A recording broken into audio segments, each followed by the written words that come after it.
Hi, guys. Good to see you. Hi, Norm. Hi, Nuclear Salmon. Hi, Grumpy. Also, can I make a personal request? Well, that depends what it is. You may, but it depends what it is. Hi, everybody on TikTok. Well, hi, one person on TikTok. I'm gonna wait for people to join in. Hello, Happy New Year. I think it's my first news live since the beginning of the new year. I do want to say that today was pretty sparse on news, so I would say that it's probably going to be a quicker one than normal. Hi, Lauren. I'm good. Hi, Joe. Hi, Carolyn. Hi, hi, hi, Pops. And to Norm's request for more curls, that's not necessarily going to happen because that damages my hair a lot, and I can't do that very often. Hi, Dawn. Hi, Kaylee. Thank you. So every time I wear this sweater, I get a lot of compliments on it. Happy New Year, Gap. So this is actually my friend, my good friend's brand. She's Colombian, and this brand is from Colombia, and it's called A Lot Studio. So it's like a little shout out to Valentina, who created it. And I have a lot. I used to have so many of these like different sweaters and different colorways and stuff like that, but all of my friends have stolen them. Well, not stolen, but they have like been like, I really like this sweater. And so I've given most of them away to my friends. But if you're interested in these sweaters, they're my one of my best friends brands, and it's called A Lot Studio. It's Colombian and it's woman owned, and yeah, it's a small business. It's awesome. Okay, white reflects well in your face. Thank you. I actually wear white and beige the most. Hi, Piadar. If I pronounce your name wrong, please tell me. I don't want to be one of those people who mispronounces your name, and I'm very, very open to criticism and corrections and everything, and I really appreciate it. I do want to address everybody properly. It's just sometimes if I've never heard a name before, sometimes I might not say it correctly. So let me know if I screw up your name. Be honest. Tell me. And normally I do pretty well with transcription. So yeah. Hi, Scooter. Hi, hi, Natabot. Kayla. Oh my gosh, good to see you. How was everybody's New Year's celebration? Did everyone do anything interesting and cool, or I don't know? Did you stay? Did you stay at home? What did you do, guys? I'm very curious to hear from you, and then we're going to dive straight into the news. There are a couple of videos that I want to show you today. There are a couple of things that are very interesting. Hi, Ryan. But overall, most of the news today were kind of like a buffer. So I'm still going to release the brief on Wednesday. I'm still going to release the brief on Wednesday.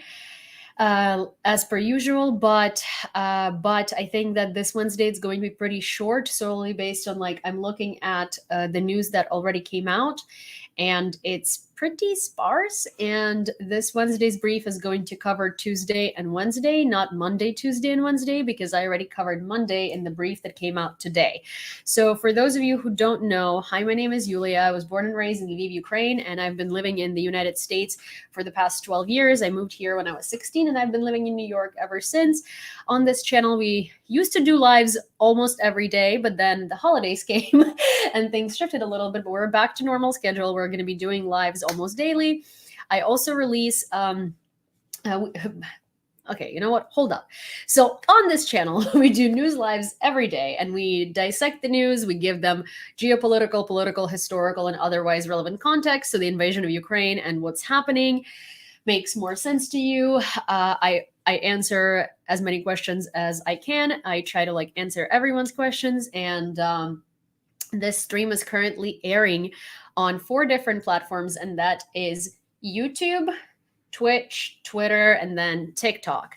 And if you don't follow me on YouTube, I highly suggest that you do, or rather if you're not subscribed to my YouTube, I highly suggest you do, because on YouTube There are interviews with Ukrainian defenders. There are news briefs twice a week, which is like a compilation and a rundown of everything that you need to know about Ukraine that happened in the week so far in under 20 minutes. Thank you, Raspberry. And so it's like a very, very convenient way. Thank you so much. It's a very, very convenient way to catch up on everything. And also, someone commented that they would like to see it in a form of a podcast as well. So if you guys like podcasts and if you think that that's something you want, I will figure out how to put it on Apple Music and Spotify. And I've been thinking of like just cutting the audio out and like polishing it and putting it on different platforms, because here's the thing, like I aim to bring this to as many platforms as you guys want, so you can easily access information much more easily.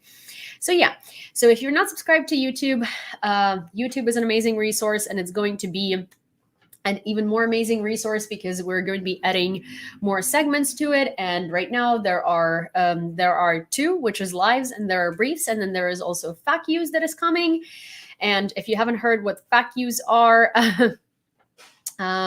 if you haven't heard what FAQs are, they are going to be frequently asked questions, basically explaining a specific topic, like Ukraine explained, Azov explained, NATO expansion explained, I don't know, Russian oligarchy explained, not all Russians explained, Russian troll farms explained, I don't know, like basically all of these things that answer questions that everybody is like so tired of answering to like their relatives and whatnot. Hi everyone. Hi. So yeah, so that's coming to YouTube. Also, my name, my handle is the same across the board. And if you would like to follow me, or you prefer a platform that I mentioned to the platform that you found me on, you're always welcome to switch. As I said, YouTube is where I recommend you go. But yeah, basically it's the same as everywhere else. So whatever you see on the screen on the platform that you're at, if you want to find me on a different platform, it's going to be under the same handle. If you're on Twitter, I have a link in bio to all of my social media. Also, if you are on TikTok, same thing. And there's also a play button right next to my profile picture that will bring you straight to my YouTube. And if you're on YouTube, all of my social media is linked in the about section. So Norm is asking, so you will sleep when? Provided that I'm going to be editing segments. Well, that's the whole point. Now that we've almost got editing down for all of the segments, we are actually just going to use the time that we cut from editing to do more stuff with YouTube. But speaking of editing, yesterday, if you guys have been following me for a while, then you know that I am a vampire and I barely sleep, and so does my husband, who is my editor and who is my videographer and who is just, a very patient person who has to deal with me.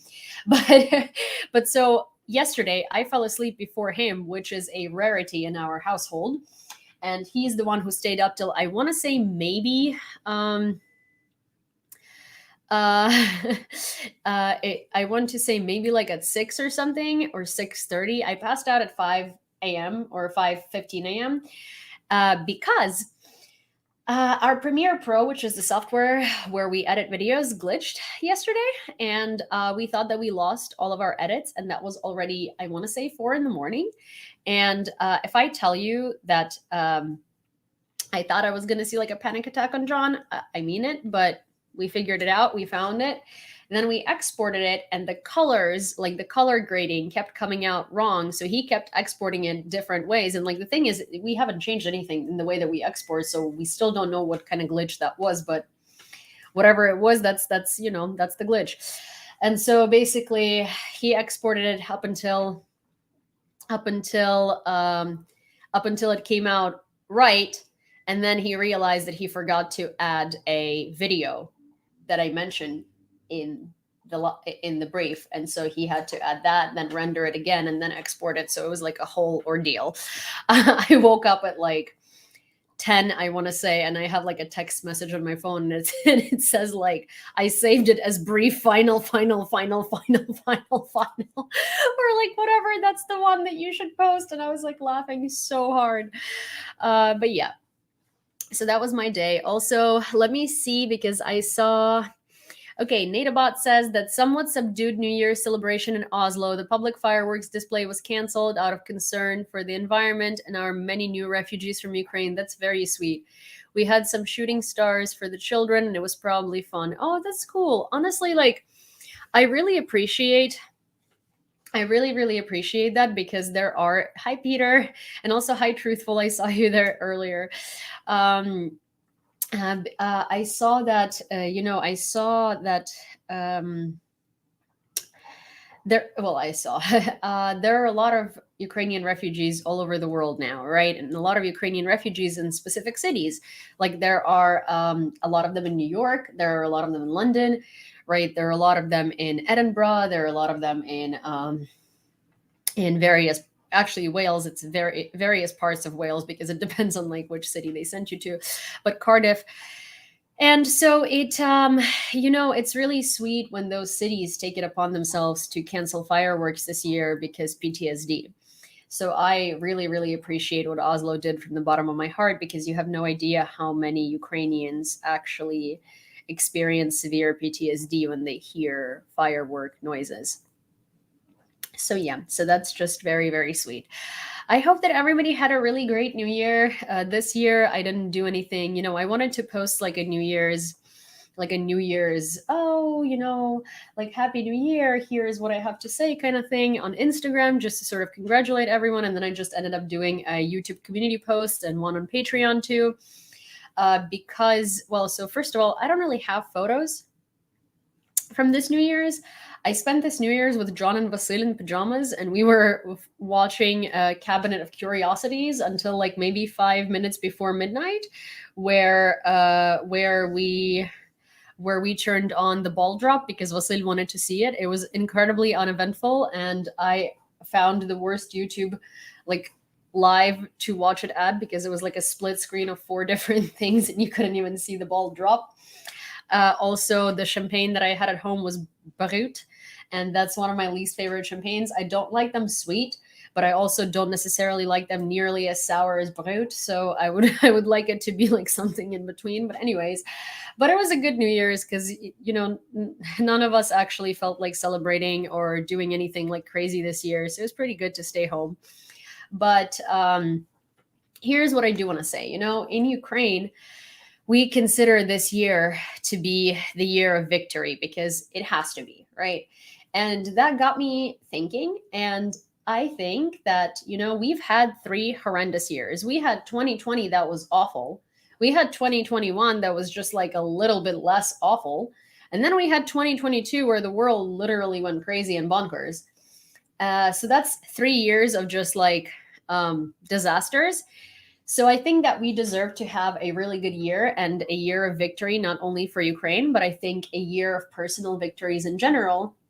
So here's what I wanted to wish everybody for this new year is that I want this year to be a year of victories for every single one of you.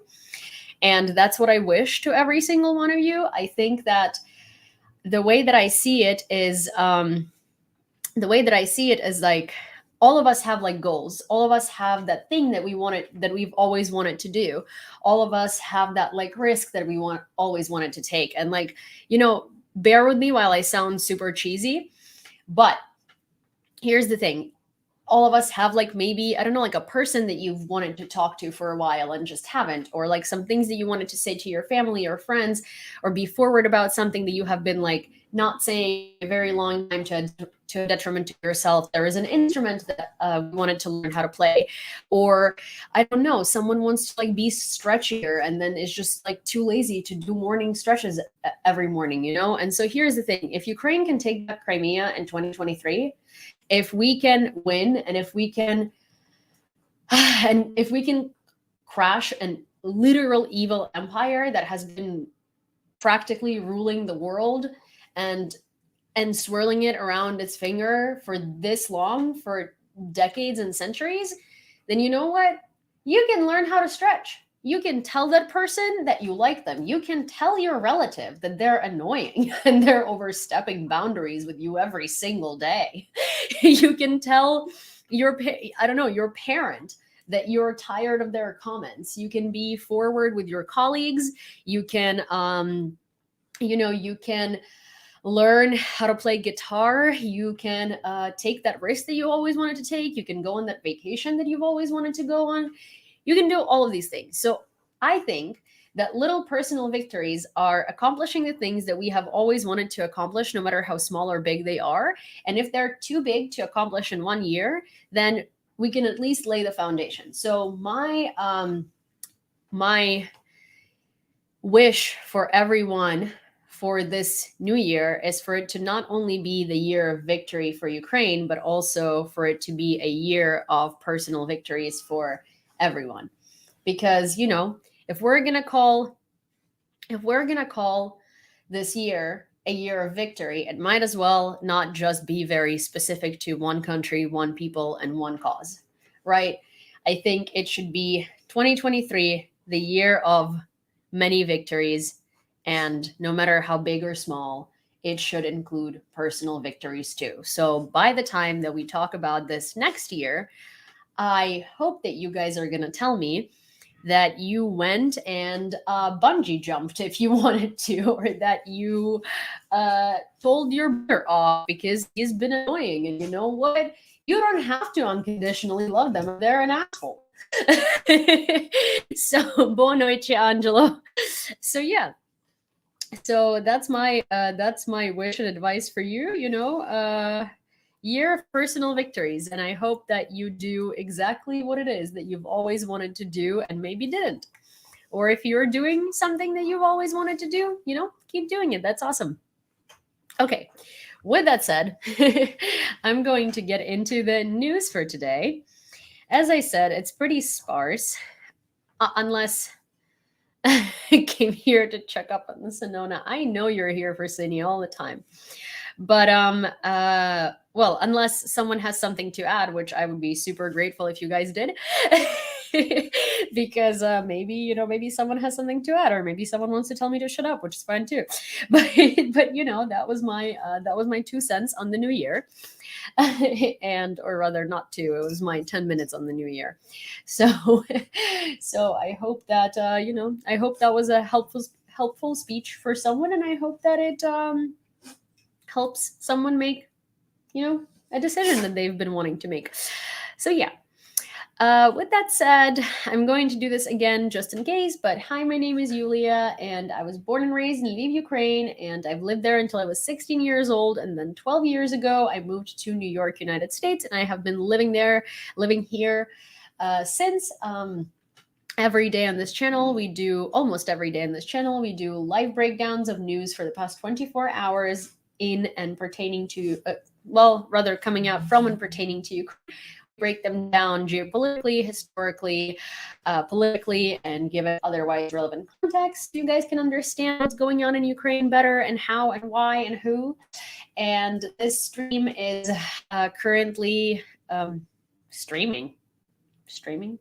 This stream is currently streaming on 4 different platforms, and that is TikTok, YouTube, Twitter, and Twitch. If you like any one of those platforms better than the one that you have found me on, you're welcome to switch. And it's easy because my handle is the same everywhere. And then you can also always find all of my social medias attached in link in my bio if you're on Twitter or on TikTok. Or if you are on Twitch or YouTube, you can find it in the About section. And if you don't follow my YouTube, or if you're not subscribed to my YouTube, why does everybody have to have a different terminology for every different social media? But anyways, if you're not a part of my YouTube, I highly suggest you find me and you sign up, subscribe, follow, whatever it is that you call it. Because there is a lot of very, very, very good stuff on YouTube particularly, and there's going to be much more good stuff coming in the next few weeks and this year in general. So yeah, that's all. And all of your TikTok gifts, super stickers, super chats, super likes, super comments, super whatever are incredibly appreciated.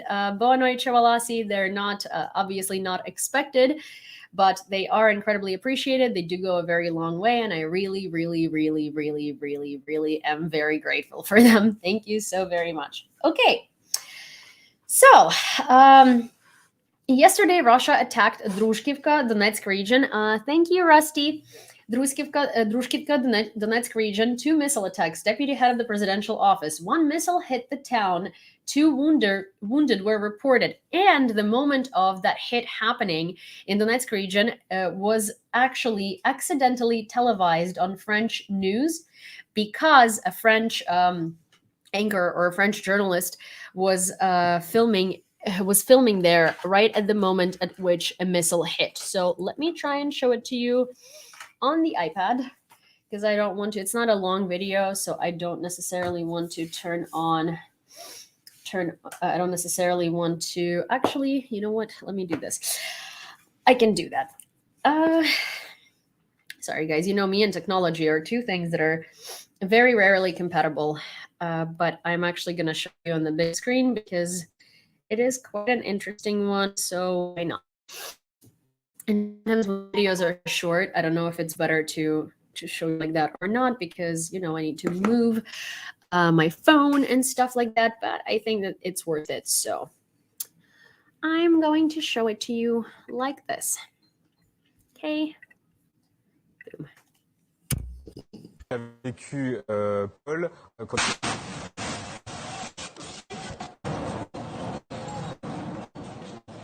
Donc j'avais pas vu l'image. Paul.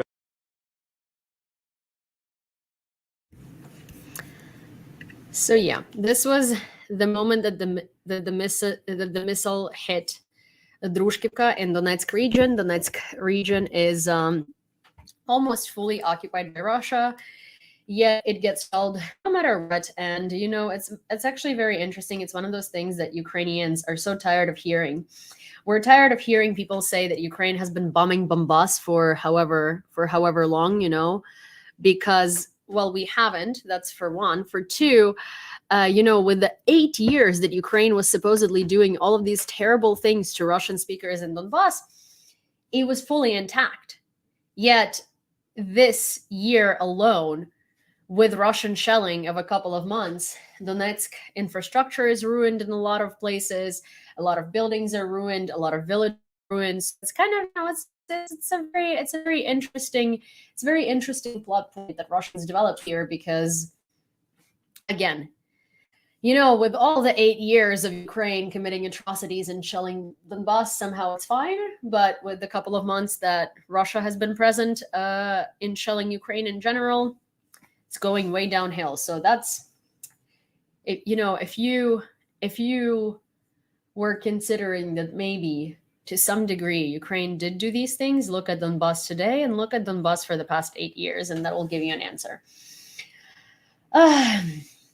This actually is very good. This is another video that I'm going to play, but it's a phone call between 2 Russian soldiers that was intercepted by Ukrainian intelligence.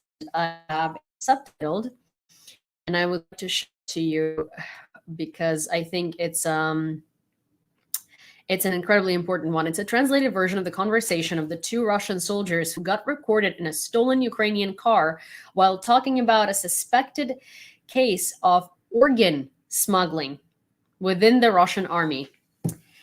So that one's something. Let me just do this really quick. I need to make sure. Hi, Carrie. Good to see you.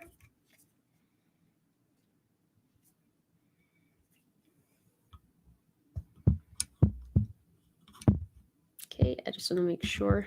Okay. Okay.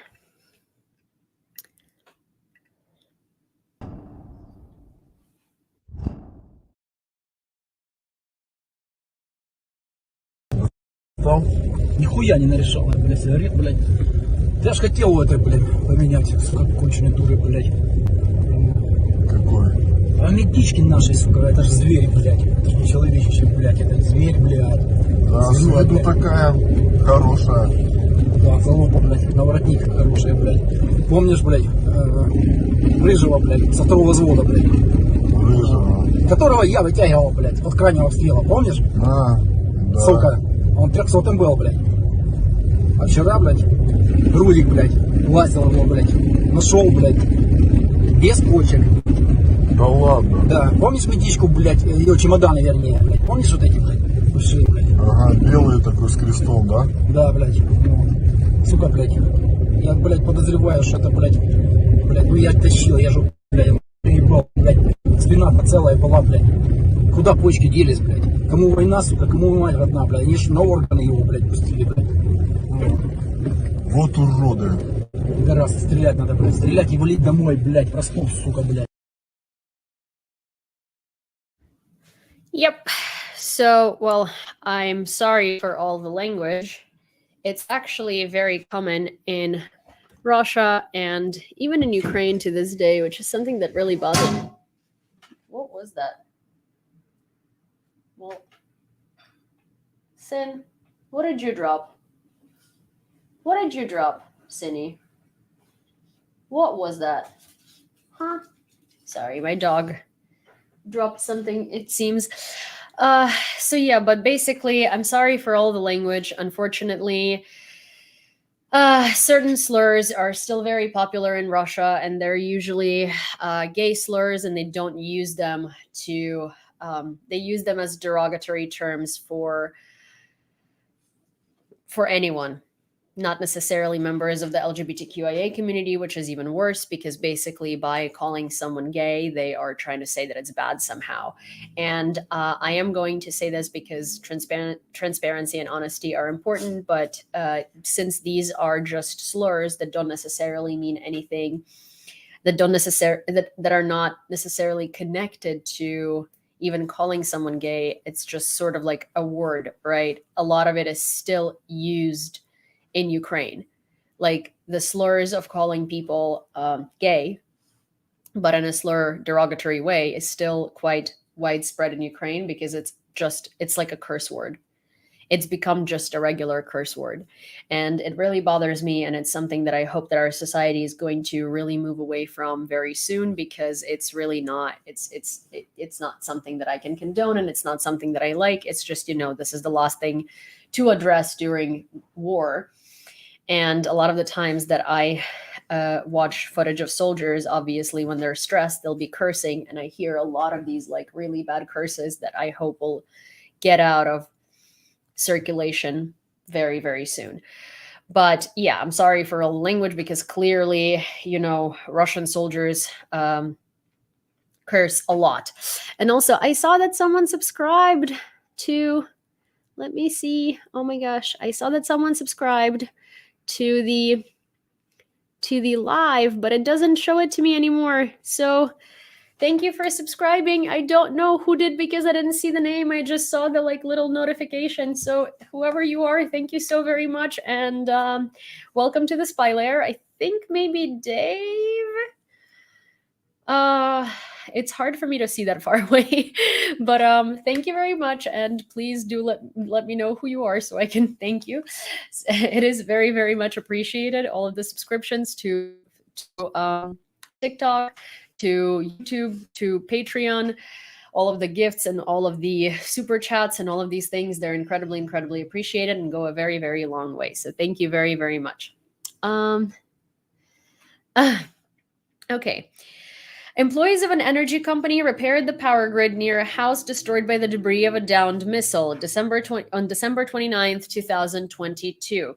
So there was a missile that was downed and the debris fell on it, and it ruined an energy infrastructure, but we were able to restore it quite quickly. Also, recently, there have been a lot of fires in Russia, and there has been a lot more than just fires going on there. And there was a very interesting statement that was said today that's actually the title of the live that I can't wait to get to and tell you guys, because I think that this is very telling. And I think that no matter how much Russia is trying to portray it as if everything's okay and they're just having minor issues, this is the crash. This is where it stops being like this and it starts going this way. But that's just my opinion. 3.4 thousand Ukrainian military and civilians are in Russian captivity still. This was reported to Suspilne by the Presidential Commissioner for Human Rights Defenders, Alena Verbitska. Air defenses destroyed 100% of drones launched by Russia in the first days of January. On New Year's holidays, the air defense destroyed 84 drones. Since September 2022, the Ukrainian Defense Forces have destroyed almost 1,000 occupiers' drones. Can you imagine? Since September, Ukraine has destroyed almost 1,000 Russian drones. And in some cases, we didn't destroy all of them, right? So think about the number of drones that have come onto Ukraine since September alone. That is more than 500 drones. That is crazy. Main news of the night. Russia is trying to shift responsibility for the destruction of the occupiers in Makiivka to the DPR and the mobilized, according to the Institute for the Study of War. Occupiers lost 500 people killed and wounded near Chulanivka, Kherson region, according to General Staff. Defense forces repelled enemy attacks near 13 settlements and shot down 27 Shaheds. Occupiers attacked the city of Kramatorsk, Donetsk region late in the evening on January 2nd. The European Union disagrees with Ukraine's calls to punish European pharmaceutical companies that still operate in Russia with sanctions. Politico wrote about it. Thank you so much. The wide-ranging sanctions imposed by the EU on Russia have drastically reduced Russian imports of everything from German cars to French designer brands. The exception is medicine, which the EU has exempted from sanctions on humanitarian grounds. Exempting pharmaceuticals from sanctions is a common practice. There is also an exception for medicines in the sanctions against Iran, and medicines were not included in the UN sanctions against Iraq in the 1990s. See, and that's funny because why would Russia need imported medicine? I thought that they had the best medical field in the world, and that's what, according to them. Also, I thought that their vaccine has 100% efficacy from COVID that also, according to them, doesn't exist and is easily cured by saunas and vodka.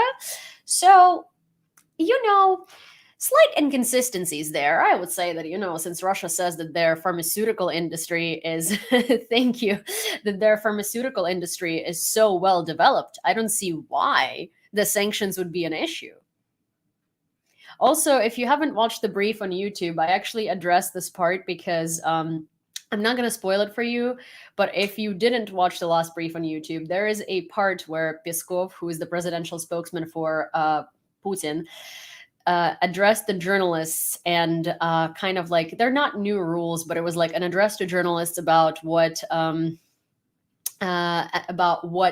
presidential briefings are going to look like and why. And I was kind of like being very, very sarcastic, and I will admit to it, incredibly bitchy about it because they cited COVID as a reason.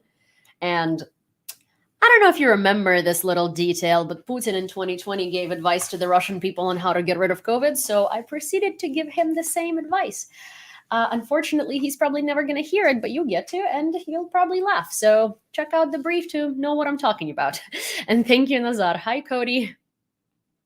Okay, missile attack on Kramatorsk. More than 40 houses were damaged. As a result of the night rocket attack on Kramatorsk, 34 private houses and 8 apartment buildings were damaged. A person was also wounded, said Mayor Alexander Honcharenko. So here's the breakdown. Both Alexei Danilov and Reznikov, who is our defense minister, said that they predict that Russia has enough missiles left for maybe 2 big strikes. Hi, Bakhmut.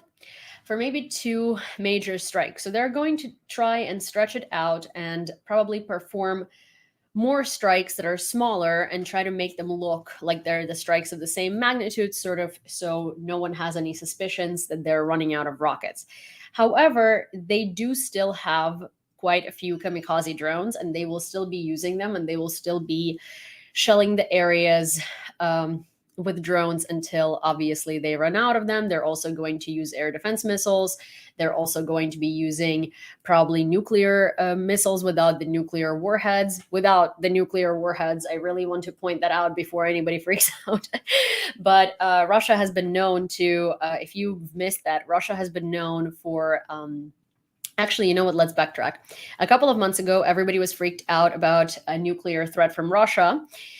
And everybody was saying like, oh, Russia might use nukes, Russia might use nukes. And even the US was like a little scared, right? Because and that was freaking everybody else out. But the reason why they were scared is because all of the nuclear facilities in all countries that have nukes are marked in the map, and everybody and like satellites know these and they see these. And so those facilities are always being checked upon. So if something happens, we know that there is a nuclear attack being prepared.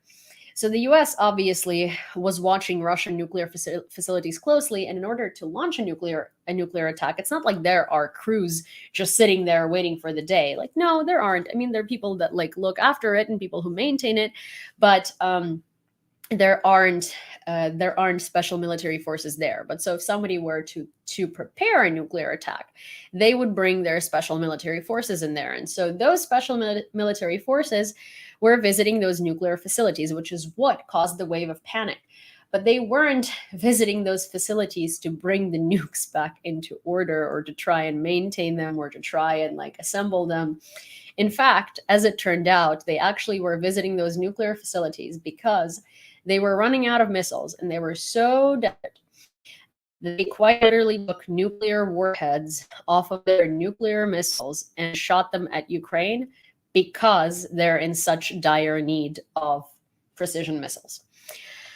So they're still going to be doing that, and most likely if they run out of any other kind of missiles, they're just, here's the thing, you're supposed to not deplete your army under 25% of resources just in case you yourself get attacked. And Russia at this point is steadily going under 25. And it looks like they're going to keep attacking until they're completely depleted and until they are at zero. So I would say that even though there are, according to multiple Ukrainian officials, there are most likely precision missiles left only for 2 major strikes. I would say that that's don't confuse it with missiles left in general, because precision missiles and missiles in general are 2 different things. They're running out of missiles in general, but also not nearly as fast as they're running out of the missiles that are actually meant to target specific targets. Also, someone unplugged my computer charger. I wonder who that would be. And now my laptop is dying and depleting of resources very fast. So let me just plug that back in so I can, so I don't like shut down on you on YouTube. So give me 1 second, I'll be back.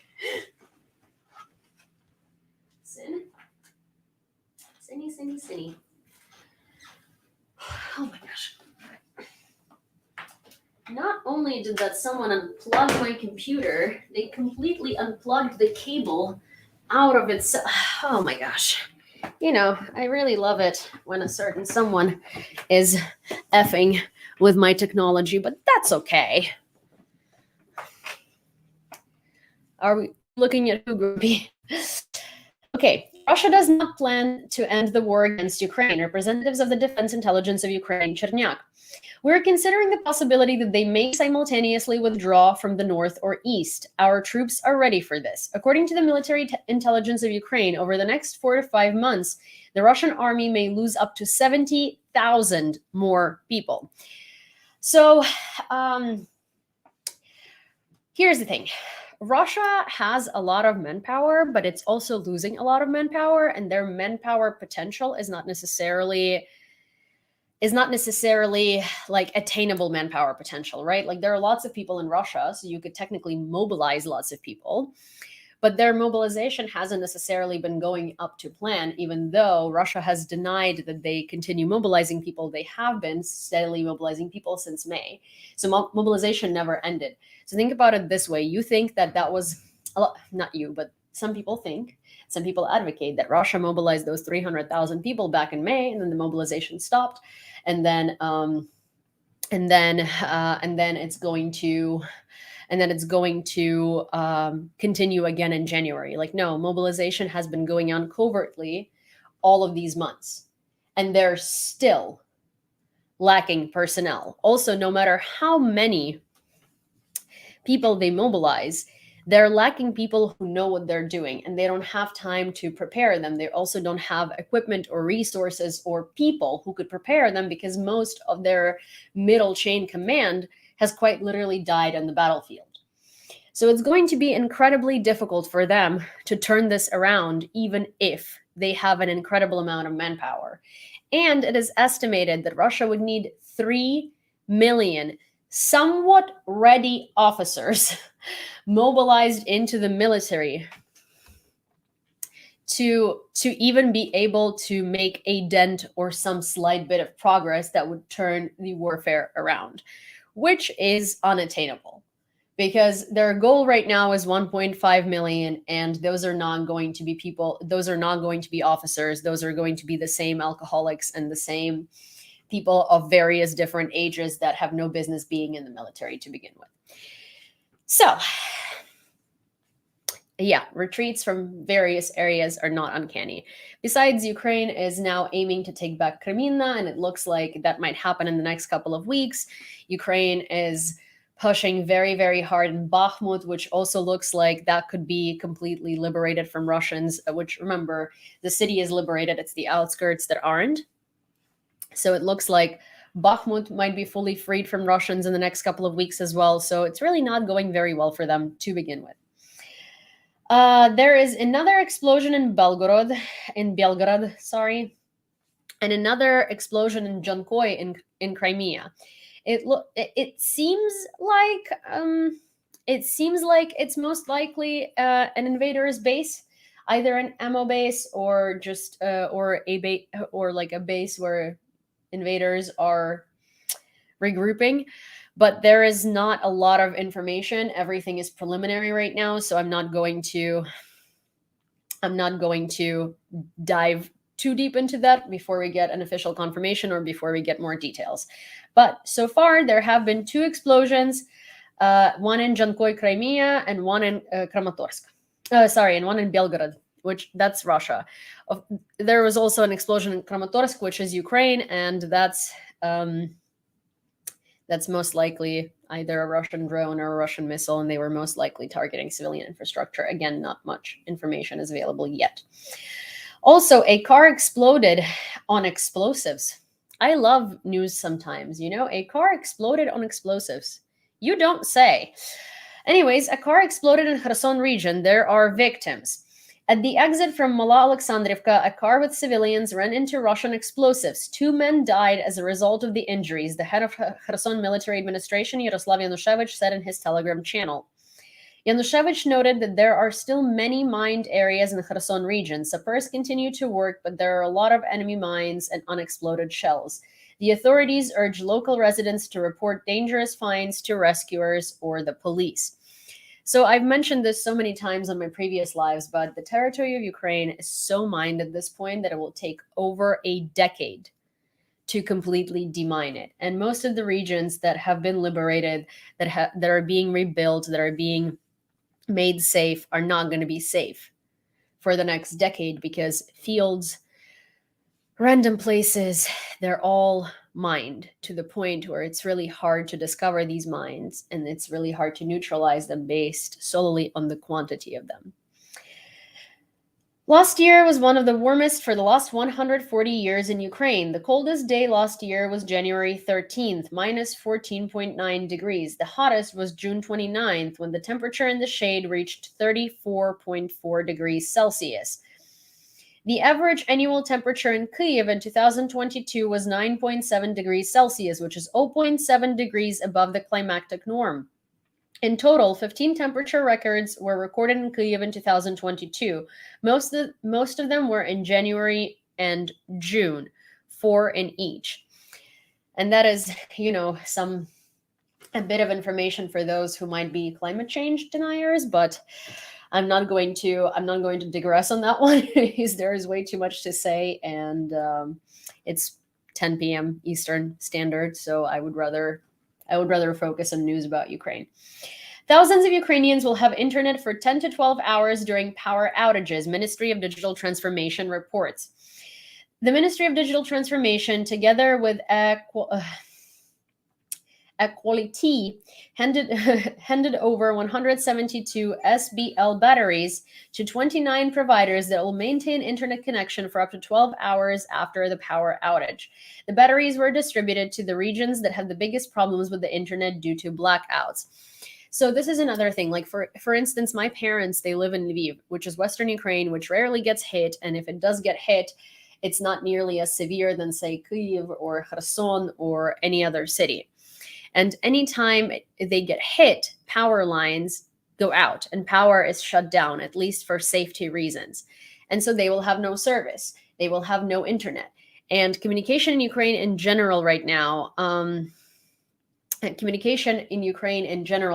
is just not great for that reason. It's really, really, really, really difficult because rolling blackouts, rolling, water outages, rolling service outages, it's been incredibly difficult if you don't have like power generators, if you don't have like hotspots, if you don't have any of these things, it's going to be incredibly difficult for you to have Wi-Fi. So yeah, so it's very cool that they're doing that and they're trying to connect Ukrainians to a more reliable internet because, if there isn't Starlink, it's really hard to do anything. And you would think like, oh, why would you need internet? Gosh, geez, could be doing something more productive. But most people need internet these days for work. So yeah, Prime Minister Denis Shmyhal says the damage caused to Ukraine's economy by war exceeds $700 billion. Together with the World Bank, we're planning to conduct another verification on Ukraine's needs for the speedy recovery. Let me remind you that we have such a fixation at the beginning of June. Then the figure was 350 billion of damages. Given the recent attacks on our infrastructure, today this amount is more than $700 billion. That is the cost of renewing Ukraine's infrastructure back to pre-war time. There is $700 billion in damages caused to Ukraine from Russia. It's schools, sports facilities, universities, churches, museums, power grids, water, everything. People's private homes, apartment complexes, offices, everything. Commander-in-Chief of the Armed Forces of Ukraine, Valery Zaluzhny. Heavy fighting is taking place at the Svatovo-Kreminna border, as well as in the direction of Lysychansk. The most difficult situation remains in the area of Soledar, Bakhmut, Mayorsk, where the Russian army is actually trying to advance on the corpses of its own, but the units of the defense forces are holding back the offensive. In the Donetsk sector, we managed to hold the positions around Avdiivka and continue the counteroffensive. The situation on the border with Belarus is fully controlled. I talk a little bit about the fortifications of the border in my YouTube brief, so just FYI. We must clearly... Oh, this was one of my favorite things that somebody has said today. And I am so incredibly happy. And you guys know that I've been defending Belarus and I've been defending Belarusians throughout this entire invasion because, as you know, the situation in Belarus with the government and with complacency was very, very, very different for a very long time. If in Russia there is like an X amount of units of population per one officer, in Belarus there are more officers per capita than there are people. So it's a whole different thing. And in Belarus, it's actually much, much, much, much harder to successfully overthrow the government than it would be in Russia, purely based on numbers of police to civilians, right? But recently, there has been this thing with Belarusians where, Tsikhanovskaya, their like leader who lives in Lithuania, their leader told Zelensky that without free Belarus, there is no free Ukraine, which again gives that narrative of like, post-Soviet satellites being dependent on each other, that we are like, brotherly nations and all this stuff, which is not true. Without free Belarus, absolutely free Ukraine. Free Ukraine absolutely is, because we're actually fighting for our freedom and we're doing everything we can, including dying daily in mass to get that. And she was like saying, she was basically acting incredibly entitled for Zelensky and for Ukrainians to help her overthrow Lukashenko's government so she can then be so she can then stand up for Ukraine and stuff like that. And Zelensky was like, well, first of all, entitlement level 1000. Second of all, who, like, there is no government right now. What are you talking about? Also, during a war, we're supposed to just stop what we're doing and help you overthrow Lukashenko because in your mind you think Ukraine can't gain independence unless Belarus does? No. It looks like right now there is no free Belarus without free Ukraine, because in order for Belarus to be free, which is like a shortcut either way, Russia needs to lose, right? But so Belarusian people have had 9 months to figure something out. They haven't. And all I keep hearing is excuses at this point, and Belarus is just being used like another oblast of Russia, and there are missiles being shot at Ukraine from Belarus. And then I see Belarusian creators on TikTok very often. There are a couple in particular that have quite a few followers. And they used to follow me, but now they unfollowed me. And some of them even blocked me because I dared to comment on their video saying that it was quite low of them because they were taking anger out on Ukrainians for something that we didn't do, because people were commenting that Belarus betrayed Ukraine. And this one creator released a video screaming off the top of their lungs, being like, well, where were Ukrainians in 2020? Well, when like the government was arresting and killing Belarusian people and torturing them. Well, we were actually on our social media telling the whole world about what's happening in Belarus, because in fact, I remember that. I remember in 2020 when the protests broke out in Belarus, my entire feed and all of my social media, and I didn't even follow that many Ukrainians at that point. It was like my classmates and some people that I knew from like childhood. My entire feed was covered in protests from Belarus.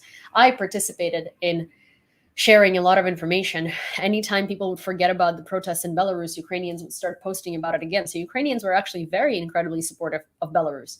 But here's the thing. Where were you in 2014 then with that logic? Where were you in 2004 Belarus? Like, what do you mean? Also, in 2014, Belarus supported Russia on a government level. So it's not very uncanny that our authorities would not be running to help Belarus in 2020 after it had been standing with Russia this whole time. So it's kind of like it's a bit, and just because people say things like, oh, Belarus betrayed Ukraine, doesn't mean Ukrainians say that. I took the liberty, I went in the comments, and 99% of the people who said that were either bots or Westerners, not Ukrainians at all. So blaming Ukrainians and talking about us in a derogatory manner and like making us out to be hateful people who hate Belarusians for no reason. It's like, well, it's a little different to say something like that when you have your own problem in your country, right? And it's a little bit different to quite literally try to make us into the bad people while the territory of your country is being actively used to destroy our country, shoot missiles that kill people and ruin houses and stuff. And I just like, what, because you're angry that some bot said that Belarus sold out to Russia? Well, newsflash for you, it did. The government did, and the people are not. I don't really see people doing anything about it. Sure, you were prosecuted, so were we, but then just do take the fact as a fact. Belarus, in the state in which it is today, did sell out to Russia. And Belarus, in the state in which it is today, is basically another oblast of Russia that is being used to attack Ukraine. Not saying Belarusian people en masse do. No, actually, a lot of Belarusians support Ukraine, silently now. But fact remains. So I don't understand, the anger is one thing, but there is rational anger and then there is irrational anger. You want to be angry at people who write stupid comments to you, go ahead. You know how many comments like that Ukrainians have to deal with every day with like Nazis and bombing Donbass and like other BS? we don't really react to it. We make fun of it, But talking down on Ukrainians while literally not doing anything and letting your country be used to kill us is a little bit of a bad tone, just FYI. But anyways, so here is one of my favorite quotes from today. We must clearly tell Belarusians as well as Russians that they're not welcome here, Lithuanian MEP Austrevičius. I'm convinced that the difference between the citizens of Belarus and Russia is decreasing. If the two regimes are more and more similar, why is our attitude towards their residents still different?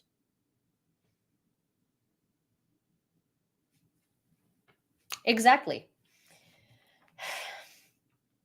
14-year-old schoolboy from Kalush is a town. The band is named after the town. Artur Polishchuk made it in 2 days according to his own model from scrap material and a gas cylinder. His stove is very convenient and light. It's less than 10 kilograms. It is adapted for heating food, so it will definitely be useful for our defenders at the front. So basically, this kid made a stove. I'll show it to you here first. And then I'll show it to you here.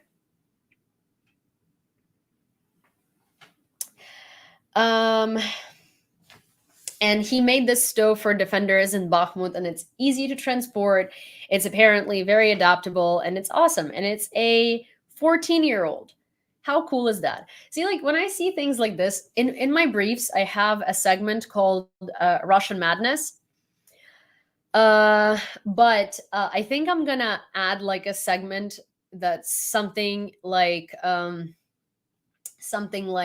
Ukrainian wholesomeness or something, because there are so many stories like this where some kid who's like 12, thank you, Jilly, who's like 12 or something like that, made, I don't know, like a mini hydropower plant and supplies electricity to, I don't know, to his grandma or something like that. And it's just so sweet. It's like, it's so awesome to see so many people of different ages, especially like really young people, coming up with these incredibly creative ways of supporting our country.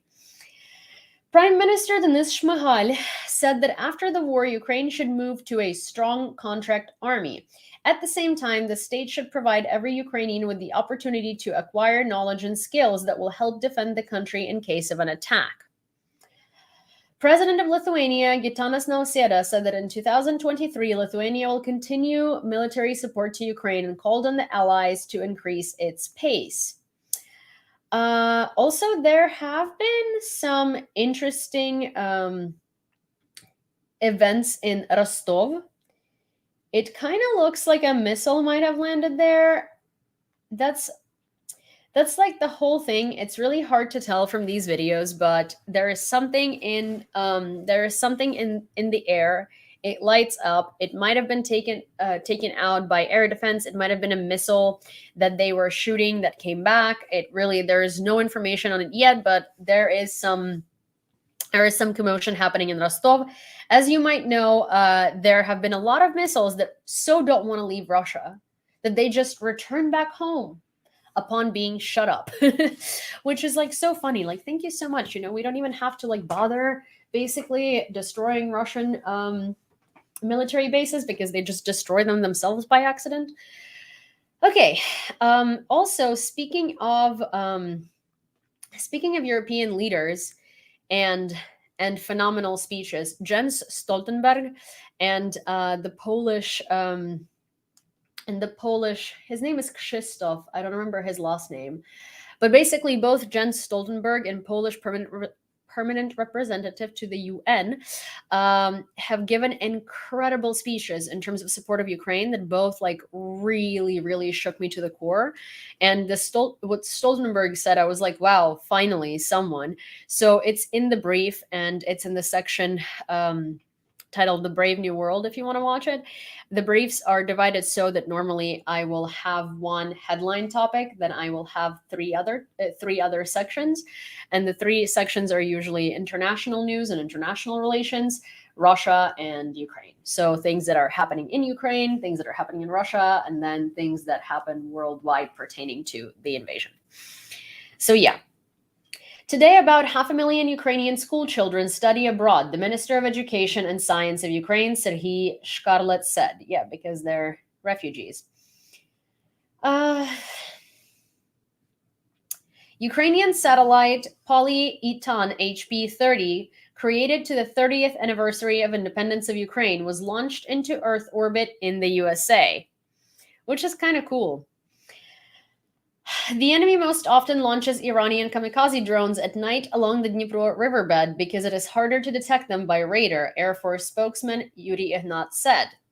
The United States and other Western countries, this one's interesting, are pressuring Switzerland over frozen Russian assets that could be used to rebuild Ukraine after the Russian invasion. Yeah, especially after the number, the dollar sign number of the damage caused was announced. It's not uncanny that Switzerland is being pressured because Switzerland probably has one of the largest amounts of seized Russian assets. Because if you know, Swiss banks are very, very they're considered very safe and they're considered very good. So a lot of rich people hold their money in Switzerland unless they hold them somewhere with no extradition policy too.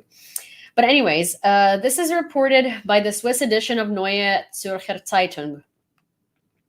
The damage that Russia inflicts on Ukraine every day is enormous. Kyiv estimates the cost of reconstruction to be at least 750 billion. With each new attack, this figure continues to grow. Ukraine wants Western countries to ask Moscow to pay. Switzerland has blocked Russian financial assets worth about 7.5 billion francs, plus 15 properties. Foreign Minister Ignacio Cassis said that confiscation of funds from countries or individuals is a delicate matter for Switzerland, and property rights are a valuable asset. However, this issue is a big international topic. Several sources in different agencies say that the pressure on Switzerland will continue to increase. This topic comes up in numerous informal contacts. In addition to Ukraine, the US and Eastern European countries are in favor of confiscation. The largest potential source of funding could be the Russian central bank reserves of about $300 billion, which are blocked in the EU and G7 countries. In addition, EU member states have frozen about 19 billion euros from Russian oligarchs. Yeah, all of this money should go back to reconstruction of Ukraine because, as we know, Russian oligarchs are the ruling class of Russia right behind Putin. So they participated in this. They helped make it happen. Ukraine has created a network of troop management that the US has been working on for decades. Wall Street Journal says Ukraine's success in creating a virtual command and control system on the fly offers valuable lessons for the West. This is something that I was saying. It's interesting because now everybody in the world is going to be studying this war and Ukraine's warfare tactics and taking example from that because we are the only army that has participated in a modern World War II magnitude war. So yeah, like a real, not that other wars weren't real. That's not what I'm trying to say. What I'm trying to say is that the forces weren't equal. It's not like the US had to figure out how to do things or which resources they can use or which they can't, as in it's a very, very intricate situation from the perspective of warfare technique and tactics. That's what I mean, just so I'm very clear, so nobody thinks that I'm discounting other wars that have happened. No, horrible things. Russia is plunging into chaos. Polish Special Services report. Mass detentions in Moscow, panic actions on the internal services, raids on the streets, fires destroying Russian cities, explosions at military bases. The latest data indicate that Russia is sinking into chaos, said the commissioner of the Polish government for the security of information space, Stanislav Żaran. Żaran stressed that the economic crisis is growing in Russia and the state is unable to provide its citizens with even basic services. The war waged against Ukraine is weakening Russia. This is good news, the Polish official added. Yeah, we're getting to the point where Russia can no longer hide it. And it's becoming very evident among their citizens. All of these shopping malls that have gone on fire are most likely on fire for insurance fraud reasons because no one's making any money. People don't have money to buy things. Also, a lot of stores and brands left. So those shopping malls are sitting there empty. They're not getting rent money. People are losing lots of money. The oligarchs' assets have been frozen. So they're also not getting their money. In general, Russia is just depleting and depleting and depleting. If you saw, well, again, if you watch my brief, you'll see the pictures from the New Year on the Red Square in Russia. And it was very eye-opening. The celebration wasn't anything like the year before that. There is heavy military presence. The Kremlin is like secluded. All of the events in Russia these days have heavy military presence. Moscow is patrolled all the time. St. Petersburg is patrolled all the time. Everybody's on edge. There are so many different deaths of oligarchs, who just like fell out of the window. No big deal. As I said, windows, doors, staircases. Incredibly dangerous places for Russian oligarchs, it seems. Okay, Berlin has officially rejected Warsaw's demand to pay 1.3 trillion euros in reparations for the damage caused to Poland by the Nazi occupation during World War II, the Polish Foreign Ministry said on Tuesday, January 3rd. Now Poland plans to seek payments through the UN structures and hopes for the support of the international community. So I don't know if you remember this, but in the beginning of the invasion, Poland was demanding that Germany pays reparations for everything that Germany has done to Poland during World War III, because their reparations weren't paid in full and the amount was like largely minimized and diminished and stuff like that. And so Germany had just rejected that request. More than 60,000 dead pigs in the Kharkiv region. An agricultural farm is preparing lawsuits against the Russians. Apparently, I'm not sure what happened there. The story is very, very, very scarce. But the only thing that I can imagine is that either because of the occupation, the owners had to leave, or because Russians starved the pigs, or because the owners couldn't get to the farm to feed the pigs, or because a missile might have struck there. Who knows? But the point is that there's now going to be a lawsuit about 60,000 dead pigs. Russian troops recorded themselves looking through the remains of their base in Pisky, Donetsk region, after it was hit. Just in case you remember, their base in Pisky in Donetsk was recently hit, and it eliminated so many of them. Like it was such a tremendous hit. So I'm going to show you what was left. Well, actually, Russian soldiers are going to show you what was left themselves. I'm just going to facilitate you seeing it. So give me 1 second, and I'm going to show it to you on the big screen. And then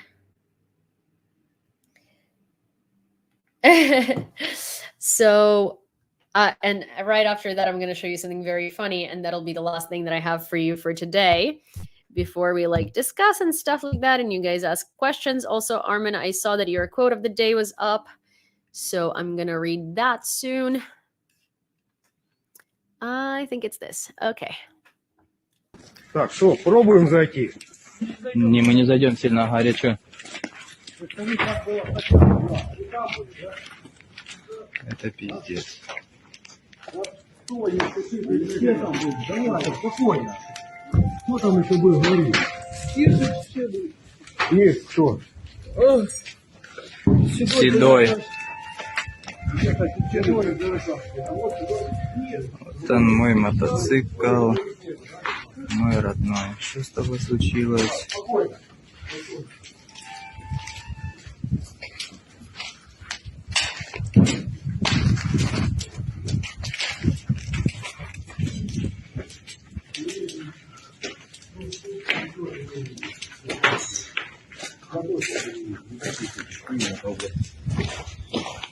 Забросьте вы телефоны, мужики, ну его нахуй, блядь.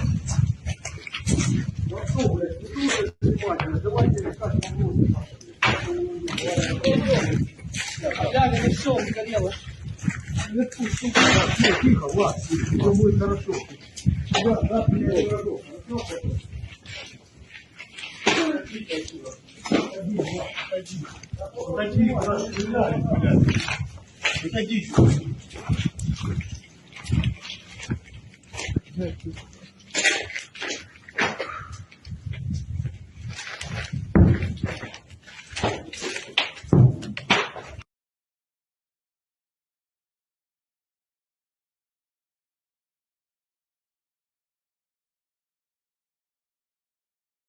I'm actually not going to move this for a second because I want to show you another video right away.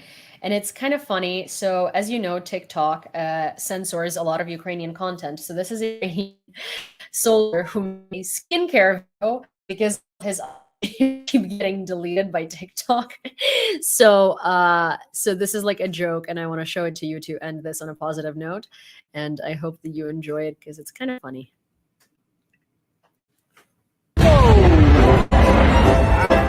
Now, that's the thing. I'm not an idiot.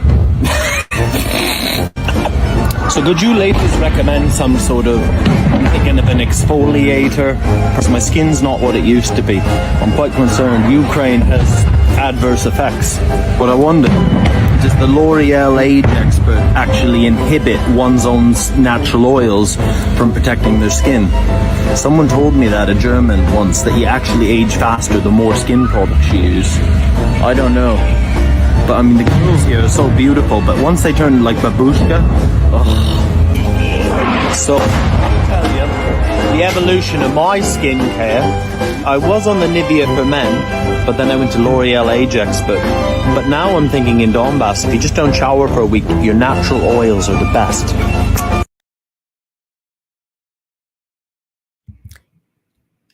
Yes, he is. So someone's saying Veronica is saying he's a foreigner.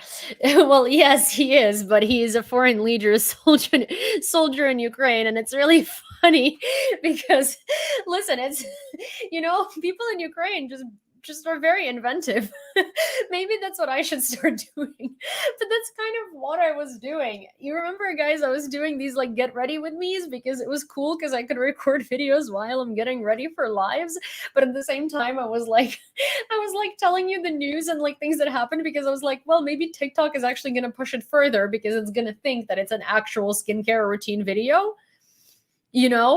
while like when push it to more people or like to audiences that it wouldn't show it to before, and more people will know the news about Ukraine. But I think what I did wrong there is I wasn't actually naming the products, I was just showing them. So nothing in the video was talking about skincare and about makeup. So maybe this time around I'll just be like putting little captions on TikTok and be like Surat Beauty eyeliner in shade whatever, Pacific Midwest. Pacific Northeast, Pacific Northwest, Pacific Midwest. Well, if you guys needed proof that I'm Ukrainian, you just got it. Pacific Midwest, okay? Oh my gosh, I'm yeah. Okay, so while before anybody else notices that I said that, I'm just gonna read Armin's quote of the day, and we're not gonna focus on Pacific Midwest anymore. Okay, we're on our land. The truth is on our side. We're fighting for what is true for any people on the planet, for life and freedom, for the right to happiness. Volodymyr Zelensky. Yep. That is a beautiful quote. Honestly, Zelensky has so many incredibly quotable speeches. Like, he's such a good orator. It's incredible. He is so good at not only like, his speeches are not only good because they're written very well, but it's also his delivery. Like, he's so good. And obviously, having worked in showbiz for so long really worked in his favor on that regard. Hi, Diane. But yeah, that's all I have. So you guys let me know if you have any questions or if you want to talk about anything. I will try to do like maybe a short little live tomorrow, but tomorrow is editing day, and I know that it's been like kind of patchy with lives lately because of holidays, and now, you know, tomorrow is the day off, and I wasn't on yesterday, but it's because yesterday we were editing the live because New Year's was on Sunday, editing the brief because New Year's was on Sunday. But anyhow, if you haven't watched the brief, go check it out. It's pretty good. It summarizes a lot of interesting stuff. Also, it does tell you a lot of very interesting news from you know, what the world is going into 2023, what the world's opinion of Russia and actions towards this war and actions towards Russia are going to be like as we're all going into 2023. And honestly, I'm very positively surprised because it does look like people stopped coming up with excuses. Pacific Midwest is an excellent topic because I live in the Midwest. Oh my gosh, Pacific Midwest though. Thank you for the sweater compliment. As I said earlier, this is my friend Valentina's brand. It's a small Colombian woman-owned brand. It's called A Lot Studio, literally a lot, like a lot of us. So if you want to look it up, they're on Instagram. They have a website. It's called A Lot Studio, and it's an awesome brand. And they have really cool knitwear and like bright colors and stuff. So if you like this, there is a lot more on their website and their Instagram, and they have a lot of really cool sweaters. And I used to have a ton of their really cool sweaters too. But as I said, a lot of my friends would come over, and they would be like friends not from here, so it's not like they can just order it and wait for it. So they'd be like, oh my gosh, I love this, I love that, and I would just give it to them. Yeah. I won't stay up till 5 a.m. today, I promise. All right. Bye, guys. It was so good to see you, and everybody have a good evening. Enjoy the rest of your night. I will see you tomorrow. And new brief. Brief upon brief upon brief. Leonardo DiCaprio on Twitch says, hello, are you from Ukraine? Yes, I am from Ukraine, born and raised. Bye, Scooter. Bye, Diane. Bye, Cheryl. Bye, Jacques. Bye, Veronica. Oh, гарного вечора вам також. Дякую. Okay. Alrighty. See you later. Oh, bye, Natabot. Very good to have seen you guys. Bye.